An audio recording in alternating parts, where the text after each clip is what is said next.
बंगाल की मुख्यमंत्री ममता बनर्जी ने बीजेपी पर तंज कसने के लिए एक अनोखा तरीका अपनाया। इस अंदाज ने विपक्षियों पर कड़ा प्रहार तो किया ही, लेकिन इसी के साथ साथ बीजेपी पर मजाकिया अंदाज में उंगली भी उठा दी। ममता बनर्जी ने वॉशिंग मशीन वाला प्रदर्शन किया। कोलकाता में टीएमसी की ओर से तैयार किए गए मंच पर एक प्रतीकात्मक वॉशिंग मशीन लगाई गई और इसे बीजेपी की वॉशिंग मशीन बताया गया। मुख्यमंत्री ममता बनर्जी ने इसमें काले कपड़े डाले और सफेद निकाले। मतलब तो आप समझ ही गए होंगे।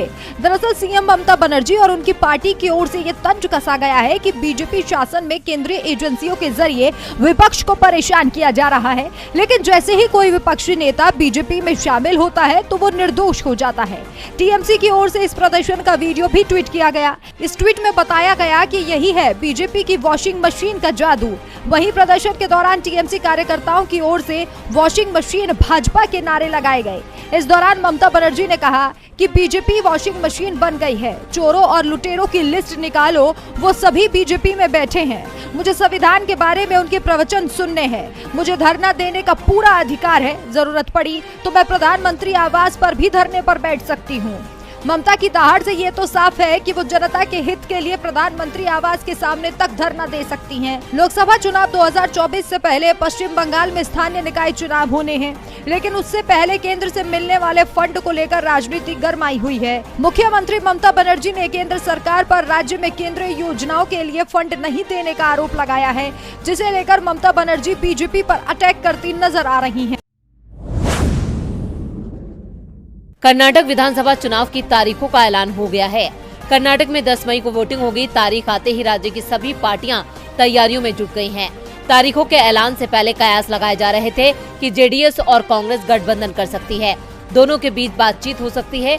बीजेपी को हराने के लिए पूरा विपक्ष एकजुट हो रहा है। ऐसे में उम्मीद थी कि जेडीएस भी कांग्रेस का साथ देगी, लेकिन अब ये साफ हो गया है कि जेडीएस और कांग्रेस अलग अलग चुनाव लड़ेंगे। जेडीएस नेता कुमारस्वामी ने कहा है कि चुनाव में कांग्रेस और जेडीएस का गठबंधन नहीं होगा। उन्होंने पहले भी कई बार कहा था कि वो किसी भी पार्टी के साथ गठबंधन नहीं करेंगे। वहीं जेडीएस के इस बयान पर कांग्रेस ने भी पलटवार किया है। कर्नाटक कांग्रेस के अध्यक्ष डीके शिव कुमार ने कहा कि हमने न तो जेडीएस को गठबंधन के लिए कोई फोन किया और न ही साथ आने को कहा। कर्नाटक के लोगों ने कांग्रेस को वोट देने का फैसला किया है और हमारी सरकार यहाँ बनेगी। कांग्रेस कर्नाटक में चुनावों को लेकर पूरे दमखम के साथ मैदान में उतर चुकी है। पार्टी का मानना है कि गठबंधन न होने से कोई फर्क नहीं पड़ेगा। कांग्रेस अपनी जीत के लिए आश्वस्त है। फिलहाल सर्वे भी यही बता रहे हैं कि कर्नाटक में कांग्रेस की सरकार बन रही है, लेकिन 13 मई को पता चलेगा कि कर्नाटक की कुर्सी किसके हिस्से।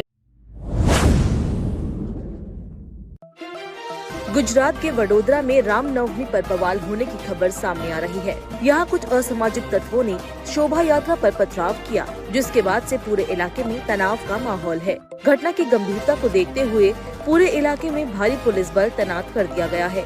पिछले साल भी रामनवमी पर देश के कई हिस्सों में हिंसक झड़पें देखी गई थी। वडोदरा में रामनवमी पर बीते साल भी भारी बवाल हुआ था।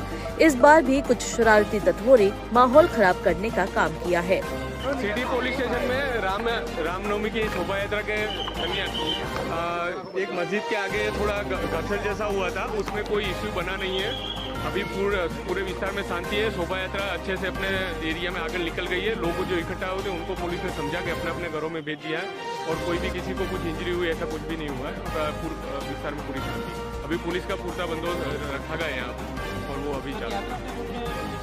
ये यात्रा आगे निकल गई है और कोई इश्यू नहीं, कोई तोड़फोड़ नहीं हुआ। तोड़फोड़ जैसा कुछ नहीं हुआ है। बस मस्जिद के आगे निकल रही थी। उस वक्त थोड़े लोग इकट्ठा हुए थे तो उनको सबको समझा के अपने अपनी जगह भेज दिया और कोई। जानकारी के मुताबिक पथराव उस समय हुआ जब राम जी की सवारी भुतली झापा क्षेत्र से गुजर रही थी। कुछ लोगों ने शोभा यात्रा पर पत्थर फेंके। इससे 2 पहिया वाहनों को नुकसान हुआ है।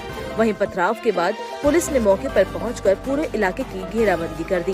पुलिस पथराव करने वालों की पहचान के लिए घटनास्थल पर लगे सीसीटीवी कैमरों को खंगाल रही है।